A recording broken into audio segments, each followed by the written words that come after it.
Hey YouTube fam, thanks for stopping by the channel. Today, I'm going to talk to you about mountain biking and van lifing in the state of Georgia. I've been here over a month, several weeks of it mountain biking. And remember, I bring you this knowledge from the perspective of a 47-year-old newbie just learning to mountain bike, maybe starting to scratch into the intermediate territory, but somebody who started this journey as a mountain biker terrified and scared. And so the difference between my channel and other channels is I'm not popping wheelies and doing backflips and all that, or trying to convince you how brave I am, stupid.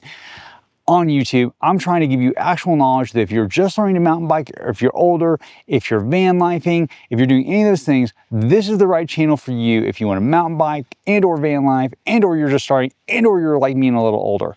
Let's get into it.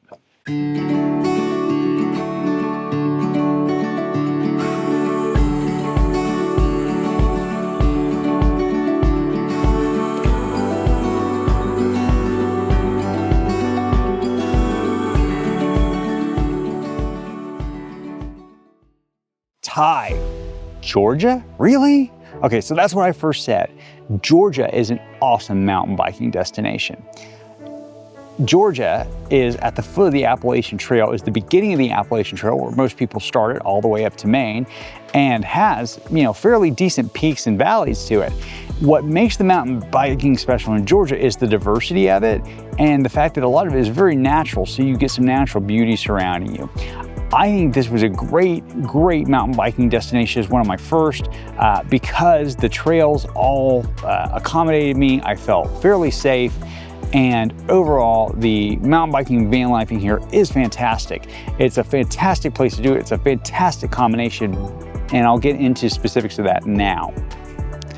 As a quick aside, if you're enjoying this content, please hit that like button as well as the subscribe button, and make sure to turn on notifications so that as we drop new videos, you'll be the first to know. Your support of our channel is super appreciated. All right, back to it. So my first few days mountain biking were at the Aska trail system. The Aska trail system is about an hour and a half outside of Atlanta.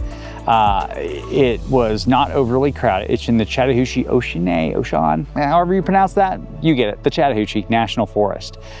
The Aska is really cool because it has a diversity of trails from blues to blacks. I'm putting up a map of my first ride, which we call Flat Creek Loop. You can get my stats from that, but Flat Creek Loop was a great confidence building ride for me.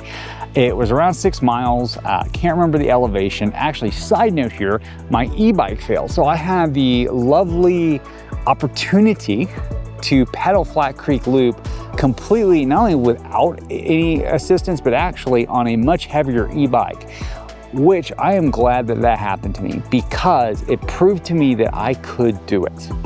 Not that I want to do it, but that I could do it. So back to Flat Creek Loop. Hey, so we are out here mountain biking Flat Creek Loop, which is really cool, but our e-bike broke.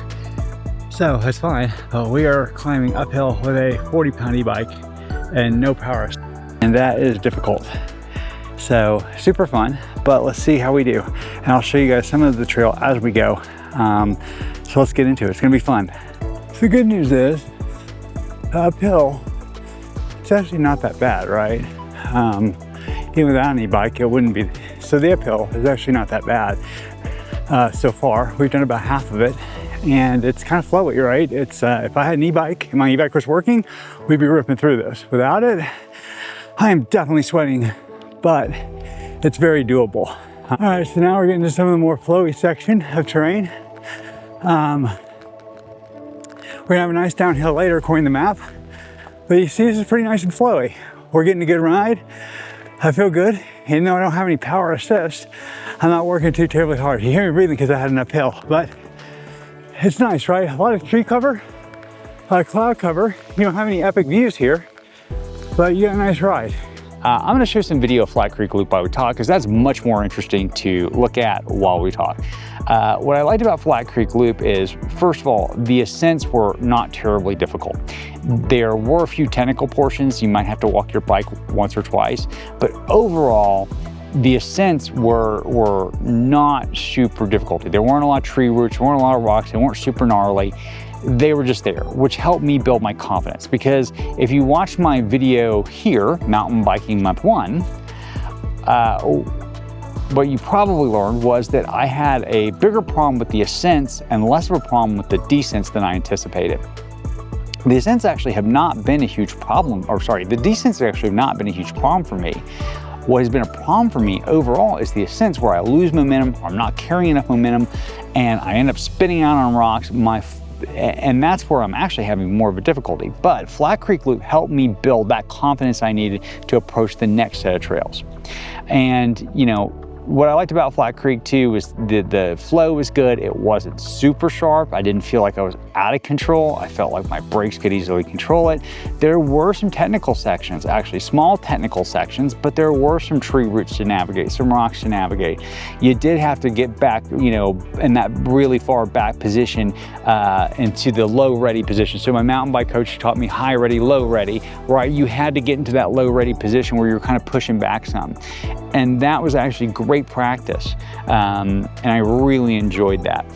On top of that, what I liked about Flat Creek Loop is, frankly, it was just pretty. You know, it's not a bike park, you're not going super fast, but if you want to enjoy nature, if you want to get out there and enjoy nature, Flat Creek Loop is definitely where it's at. Next up in the Aska Trail system is Stanley Gap. Again, I'm going to show you some videos of Stanley Gap as we talk, because it's much more interesting to look at than my ugly face. So, you know, watch the videos, enjoy that. Stanley Gap is the black of the Aska Trail system. It's considered kind of the gnarliest ride, but to be honest with you, if you talk to locals, and this isn't just me saying this, I talked to several professionals before I published this video about it. The Stanley Gap Trail is actually not that bad. There are a few technical sections to it. Again, you can walk your bike if you get intimidated. The total elevation is around 2,300 feet. It's about 10 miles, 9.5, 10 miles. So you will definitely get a workout. It was my first black trail. And what I liked about Stanley Gap was it gave me the confidence to, you know, maybe push myself a little bit, and to know that there are areas I can walk around and that I can navigate those safely, right? That I don't have to be afraid. And that's been part of my mountain biking journey for me as a 47-year-old, you know, beginner rider, is that I'm afraid. And working past that, because I know as a ski instructor, when you're afraid, you're more actually prone to make mistakes. And so it's this bitter self-fulfilling prophecy. You're afraid of it, you're nervous, you're tense, you're not thinking clearly, and then bad things happen. And then you're even more afraid of it. So I've really been trying to get that mental state going right, and Stanley Gap did that for me. So Stanley Gap had a few sections that were chunky, they were a little bit harder to ride, they were more technical. There were a few places where I got to ascent and went, nope, not doing that, but it was a pretty ride. And I enjoyed that. Again, what I'm finding about Georgia is that the rides are scenic and beautiful. Now, let me talk about van lifing in the Aska Trail system, around the Aska Trail system. I actually stayed at the trailhead and one night, and I think that was fine. I could not find any signs prohibiting it. I couldn't find anything online that prohibited it. And frankly, there just weren't that many people there, so I didn't feel like I was being a nuisance in any way. Generally, I do not advocate staying at trailheads, but in this particular case, there wasn't really anybody there, so I don't think I was bothering anybody. But there's dispersed camping around there that you can find, and there's definitely dispersed camping by Stanley Gap. So even if you want to ride Flat Creek Loop, you could go stay by Stanley Gap, because it's kind of a out-of-the-way Forest Service road that's got some nice and wide points where you could park for the night, and I think perfectly legally stay. So you can definitely boondock around the area. Overall, I wouldn't spend more than 2 days there, maybe 3, if you wanted to enjoy some of the nature, take a break, etc. But 2 to 3 days is kind of your maximum at Stanley Gap. Now, I actually had to go back to Atlanta for a week. We're gonna cover that in my Georgia van life video that will be released after this, and we'll cover all the fun stuff I did in Atlanta, because it took Trek a week to fix that e-bike. In fairness, they had to ship in parts, so it wasn't them. They fixed it as quickly as they could, but I was without a bike for a week. So went back to Atlanta unexpectedly, hung out there, and then I moved on to Mulberry Gap Adventure Base Camp. Mulberry Gap Adventure Base Camp is a privately owned mountain biking, dirt biking, I don't know, whatever else facility, but it is in the Mulberry Gap area. and it's primarily focused on the Pinhoti trail system. Pinhoti 1, 2, 3, and I think it's called Bear Creek Loop. Bear Creek Loop is often ridden with one of the Pinhotis, and then it's called Pinhoti. Anyway, let me tell you about Mulberry Adventure Base Camp. Mulberry Adventure Base Camp is privately owned. They have cabins, they have hot tubs, they have a cook shack, they have a pro shop, they have a shuttle, very important. They have showers. I don't remember what I paid there. I want to say I paid $15 a night to stay there. I'm going to show you some video of Mulberry Gap just so you can get a quick feel of it. So we're at Mulberry Gap Adventure Base Camp. It is a lovely place. It's got some nice hiking trails, and they have these lovely cabins, which you can see behind me. It's very wooded, it's very secluded, it's very quiet. The cabins have there's hot tubs, which you can see over there. So it's a pretty place, but there's what the cabins look like. You can see pond and trails, nice and wooded and secluded. You've got this beautiful gap over there. Yeah, so I can show you where we're parked. It's not the greatest for van life, honestly. We'll see how the rest goes. But up there on the hill is one of the bathhouses. They have a store, they have food that you can buy. They can work you in sometimes for dinner. Sometimes they can't. I could have done a meal plan. Unfortunately, because we're having to run back to Atlanta and do several other things, I didn't want to do that. But the cabins aren't particularly big or small, but they're ideal, right? They're just kind of, for what they are, they're great. So we're gonna walk over here and look at one of the hot tubs.